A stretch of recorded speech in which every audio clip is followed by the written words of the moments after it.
Welcome to MS cable network news Nandyal ముందుగా ఈనాటి వార్తలులోని ముఖ్యాంశాలు. దివ్యాంగుల మోసం చేస్తున్న సంస్థపై కేసు నమోదు చేయాలి.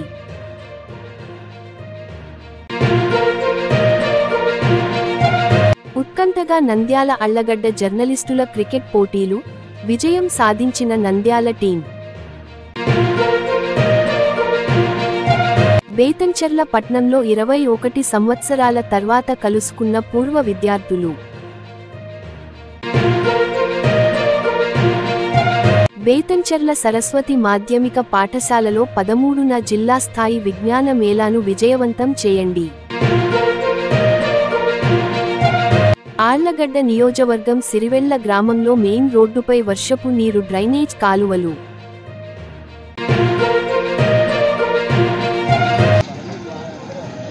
నంద్యాల జిల్లాలో ఘోర రోడ్డు ప్రమాదం.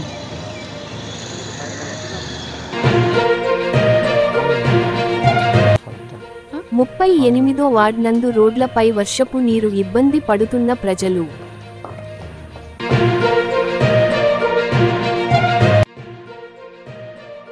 అదమా ఇండియా వారి రైతుల అవగాహన సదస్సు.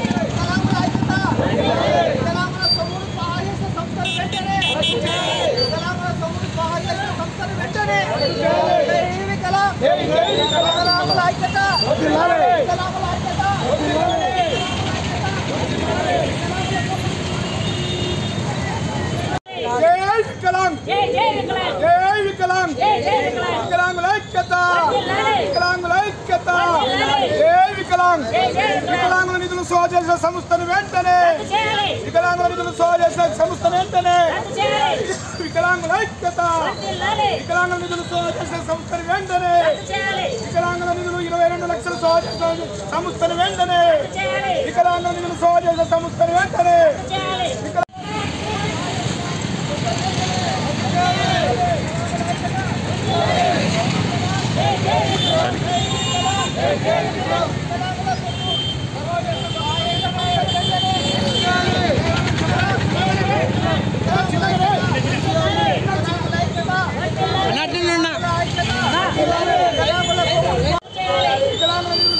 సంస్థను వెంటనే జై వికలాంగ్ జై వికలాంగ్ వికలాంగుల ఐక్యత వికలాంగుల ఐక్యత వికలాంగుల ఐక్యత జై వికలాంగ్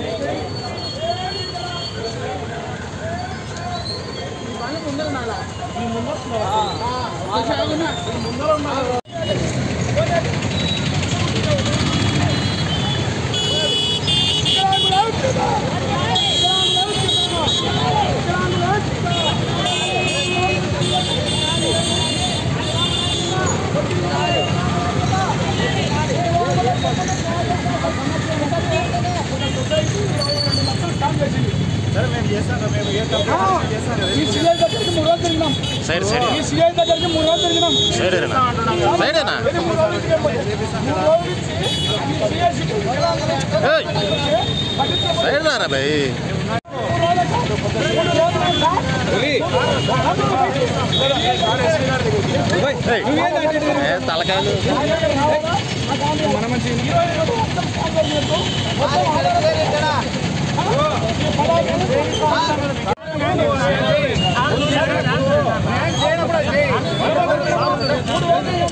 ఇక్కడ అడిగి మీరు రావద్దు. ఇక్కడ అడ్డం ఎక్కడికి ఎట్లా ఈరోజు స్థానిక నంద్యాల పట్టణంలో ఎస్బీఐ కాలనీలో ఒక సంస్థ నిర్వహిస్తున్న వికలాంగుల పునరావాస కేంద్రము చాలా అన్యాయంగా ఉంది. అందులో 45 బండ్లు ఉన్నాయి. మేము దాదాపుగా 2 సంవత్సరాల నుంచి కూడా మేము బండ్లు కావాలని చెప్పేసి, బ్యాటరీ బండ్లు కావాలని చెప్పేసి మేము కలెక్టర్ తీసుకువెళ్తే అక్కడ ఉన్న స్టాఫ్ ఇక్కడ బండ్లు ఏమంటున్నారు కానీ మొన్న అక్కడ బండ్లు ఉన్నాయి 3 రోజుల కిందటము అవి ఆగ మేఘాల మీద ఒక మీడియాలో కూడా అది కథ రావడం జరిగింది. అక్కడ బండ్లు వానకు నాని గాలికండి అని చెప్పి అది వాట వచ్చిందనే ఉద్దేశంతో పై స్థాయి అధికారులు ఇమ్మీడియట్గా అవి నవజీవన్ అయ్యలూరు పాఠశాల మెట్టలో తరలించారు. దానికి కారణం ఏమి? ఇక్కడ నుంచి అక్కడ నుంచి ఇక్కడ మాట్లాడారు అంటే బండ్లు అమ్ముకుంటారా లేకపోతే మీరు ఇలా న్యాయం చేయరా? ఆ సొసైటీ మొత్తం ఫ్రాడ్. అక్కడ సొసైటీ నిర్వహిస్తున్న నిర్వాహకుడు ఇస్మాయిల్ కూడా ఒక్కరోజు కూడా అక్కడ రావడం లేదు కానీ కోట్లాది రూపాయలు ఈ రోజు వికలాంగుల సొమ్ము స్వాగ చేస్తున్నారు. దయచేసి ఆ సొసైటీని ఇమ్మీడియట్గా బ్లాక్ లిస్ట్ పెట్టాలా, లేకుంటే కానీ మేము న్యాయస్థానాన్ని కూడా ఆశించాలని మేము ఉన్నాము. నంద్యాలలో ఈపీఆర్సీ రిహాబిలిటేషన్ సెంటర్ వచ్చేసి హౌసింగ్ బోర్డులో ఏర్పాటు చేయడం జరిగింది. ఒక స్వచ్ఛంద సంస్థ. అందులో రికార్డెడ్గా వచ్చేసి 6 మంది పనిచేస్తున్నారు.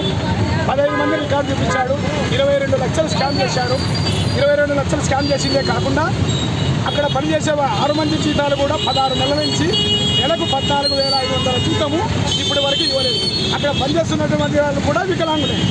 ఆ వికలాంగుల సొమ్మును చేసి వికలాంగుల నిధుల నుంచి వచ్చిన డబ్బులు వికలాంగులకే ఇవ్వకుండా ఆ సంస్థ చేసింది కాబట్టి ఆ సంస్థ పైన ఖచ్చితంగా కేసు రిజిస్టర్ చేయాలి. దాన్ని బ్లాక్ లిస్ట్ కూడా పడేయాలి. దాంట్లో కనీసం ఆ సంస్థలో ర్యాంపు కూడా లేదు ఆ వికలాంగుల సంస్థలో. కాబట్టి దయచేసి ఒకటే కోరుతున్నాం, ఈ సమస్య పరిష్కారం కాకపోతే ఉద్యమం ఇక్కడ మొదలైంది, రాష్ట్ర లెవెల్లో కూడా ఉద్యమం మొదలైంది. అదేవిధంగా ఒకవేళ సమస్య ఆమరణ నిరాదరణ చేయడానికి సిద్ధపడతామని చెప్పి తెలియజేసుకుంటున్నాం.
ప్రసాద్ సార్ ఫోటోలు అయితే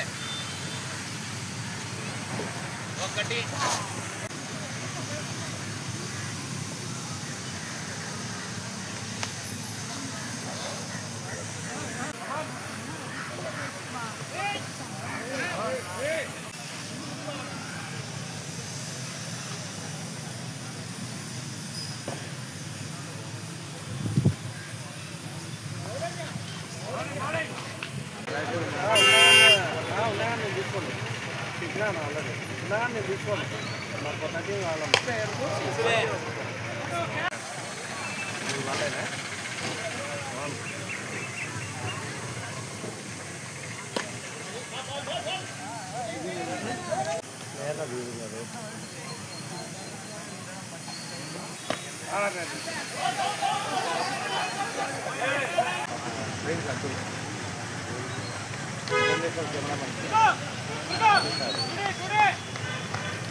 జిల్లాల నుంచి కూడా అనేక పాఠశాల శిశు మందిరాల నుంచి అనేక విద్యార్థులు ఈ సైన్స్ ఫేర్లో పాల్గొనడం జరుగుతుంది.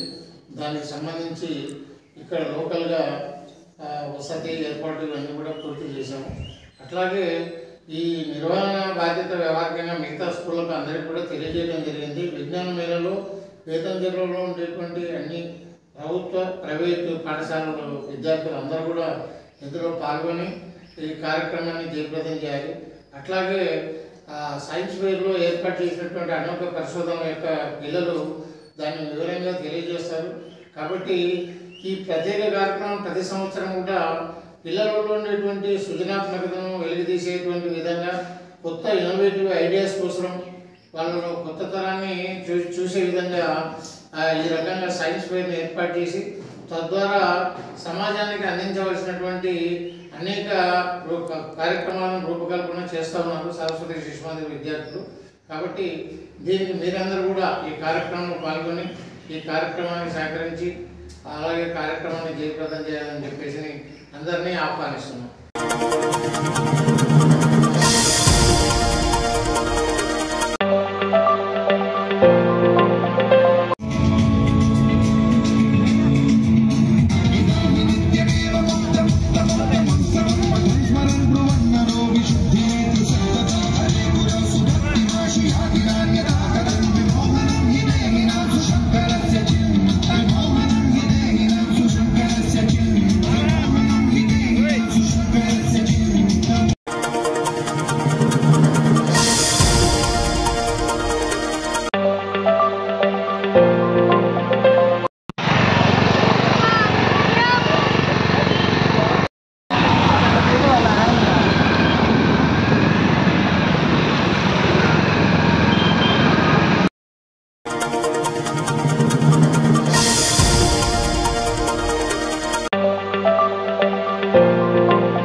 డ్రైవర్ కాదు మాకు అర్థం చెప్పాలన్నా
గౌరవనీయులైన ఆంధ్రప్రదేశ్ రాష్ట్ర మంత్రివర్యులు ఎన్ఎండి ఫారూక్ సార్ గారికి ధన్యవాదములు సార్. మా 38వ వార్డు నందమూరి నగర్ మరియు వైఎస్ఆర్ నగర్ కాలనీలలో వర్షాలు మరియు బాత్రూంలో నీళ్లు పోవడానికి వీలు లేకపోవడం వలన నీళ్లు రోడ్ల మీద నిలబడి చాలా ఇబ్బందిగా ఉంది. పాములు మరియు విష పురుగుల బెడద మరియు దోమల బెడద ఎక్కువై ప్రజలు రోగాల బారిన పడుతున్నారు. దయవుంచి మా సమస్యను పరిష్కరించవలసిందిగా కోరుచున్నాము. మీ 38వ వార్డు ప్రజలు మరియు కార్యకర్తలు.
నేను అదామా కంపెనీలో గత 16 సంవత్సరాలుగా పనిచేస్తున్నాను. ఫీల్డ్ లో వర్క్ చేసి కార్పొరేట్ లెవెల్లో ఇప్పుడు ఫంగిసైడ్స్ పోర్ట్ఫోలియో మేనేజర్ గా వర్క్ చేస్తున్నాను.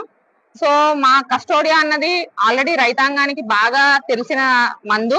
కస్టోడియా అంటే ఇప్పుడు అదామా కంపెనీ వాళ్ళకన్నా రైతులకు బాగా ఇష్టమైన ప్రోడక్ట్ అది. సో ఇప్పుడు అదే కస్టోడియాని మేము ఒక కొత్త టెక్నాలజీతో ఆ టెక్నాలజీని రైతాంగానికి ఇంకొంచెం మందు యొక్క పనితనం బాగా పనిచేసేలాగా, మొక్కల్లో ఇంకొంచెం ఎక్కువ ఎఫికసీ లెవెల్స్ పెరిగే రకంగా ఉండేలాగా ఒక కొత్త టెక్నాలజీతో తీసుకురావడం జరిగింది. ఈ మైక్రోనీవ్ అనేది ఒక అదామా యొక్క ఎక్స్క్లూజివ్ టెక్నాలజీ అండి. ఇది ఒక అదామా కంపెనీకి మాత్రమే ఉన్న ఒక ఎక్స్క్లూజివ్ టెక్నాలజీ. ఈ మైక్రోనీవ్ టెక్నాలజీతో మనం కస్టోడియా ప్రైమ్ అని చెప్పి ప్రోడక్ట్ ని రెనోవేట్ చేసి రైతాంగానికి అందించడం జరుగుతోంది. సో కస్టోడియా ప్రైమ్ లో ఉన్న బెనిఫిట్స్ ఏంటి అంటే, ఏదైతే ముడి పదార్థం ఉంటుందో, ఏఐ అంటాము, యాక్టివ్ ఇంగ్రీడియంట్ ఉంటుందో, ఈ యాక్టివ్ ఇంగ్రీడియంట్ అన్నది ఎంత శాతంలో ఉంటుందో అది పూర్తి శాతంగా మొక్కకు కానీ ఆ మొక్కలో ఉండే తెగుల్ని కంట్రోల్ చేయడానికి కానీ అందదు. సో ఇప్పుడు మన కస్టోడియా ప్రైమ్ లో ఉన్న మైక్రోనీవ్ టెక్నాలజీ ఎలా పనిచేస్తుందంటే, మొక్కలో ఉండే ప్రతి కణజానికి కూడా ఆ మందు యొక్క యాక్టివ్ ఇంగ్రీడియంట్ అందేలాగా చేస్తూ, ముడి సరుకు యొక్క పనితనాన్ని పెంచుతూ, ఓవరాల్ గా ప్రోడక్ట్ యొక్క పనితనాన్ని పెంచుతూ, రైతుకి ఆయన పెట్టిన ప్రతి రూపాయికి కూడా ఆ రూపాయి యొక్క ఫలితం వచ్చే రకంగా ఉండే రకంగా ఉంటుందండి ఈ మందు. సో అదే కాకుండా మనకి గ్రీనింగ్ ఎఫెక్ట్ వస్తుంది, అలాగే మనకి ఈల్డ్ మీద ఎఫెక్ట్ ఉంటుంది. సో ఈల్డ్ ఎన్హాన్స్మెంట్ కి పనిచేస్తుంది, గ్రీనింగ్ ఎఫెక్ట్ కి పనిచేస్తుంది, క్లోరోఫిల్ ని పెంచుతుంది, అలానే మనకి దిగుబడి యొక్క నాణ్యతను పెంచుతుందండి. ఇప్పుడు మన కస్టోడియా ప్రైమ్ వాడే రైతులకి మేము అందరము కరెక్ట్ గా ఒక ప్రామిస్ ఇవ్వగలం ఏంటి అనేసి అంటే, రేపు పొద్దున్న ఆ రైతు యొక్క ప్రోడక్ట్ ఏదైతే మార్కెట్ కి వెళ్తుందో, మిగతా వాడిన మందుల కన్నా కస్టోడియా ప్రైమ్ వాడే ప్రోడక్ట్ ఏదైతే ఉంటుందో దాని మార్కెటబిలిటీ ఇంకొంచెం అడ్వాన్స్డ్ గా, ఇంకొంచెం త్వరగా ఉంటుందండి. So this is what is Custodia prime. Shantilata. Namaste, my name is Srinivas Rao. I represent Adama as head of marketing. I am based at Hyderabad. I am very happy today we are here at Nandyal to launch our prestigious new product Custodia Prime. So Adama is always known for the quality, and today we are proving that we are well ahead of in technology also, because this product has lot of technological innovation. We have a patented technology that's called micronew technology. Through that we are renovated this product Custodia as Custodia Prime. So it is going to add lots of new values to the farmer in terms of spreadability, in terms of penetration. Its overall efficacy is going to increase huge and add value to the farmer. So we are looking forward to launch this product, and we see that farmers are going.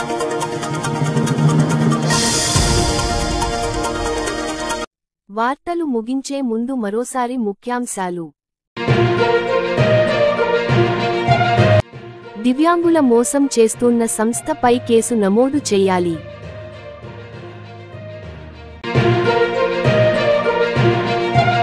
ఉత్కంఠగా నంద్యాల అళ్లగడ్డ జర్నలిస్టుల cricket పోటీలు, విజయం సాధించిన Nandyal team. Betamcherla పట్నంలో 21 సంవత్సరాల తర్వాత కలుసుకున్న పూర్వ విద్యార్థులు. బేతంచెర్ల సరస్వతి మాధ్యమిక పాఠశాలలో 13న జిల్లా స్థాయి విజ్ఞాన మేళాను విజయవంతం చేయండి. ఆళ్లగడ్డ నియోజకవర్గం సిరివెళ్ల గ్రామంలో మెయిన్ రోడ్డుపై వర్షపు నీరు డ్రైనేజ్ కాలువలు.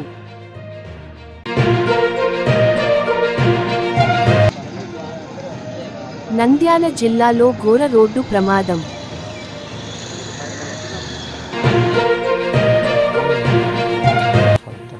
ముప్పై 38వ వార్డ్ నందు రోడ్లపై వర్షపు నీరు ఇబ్బంది పడుతున్న ప్రజలు.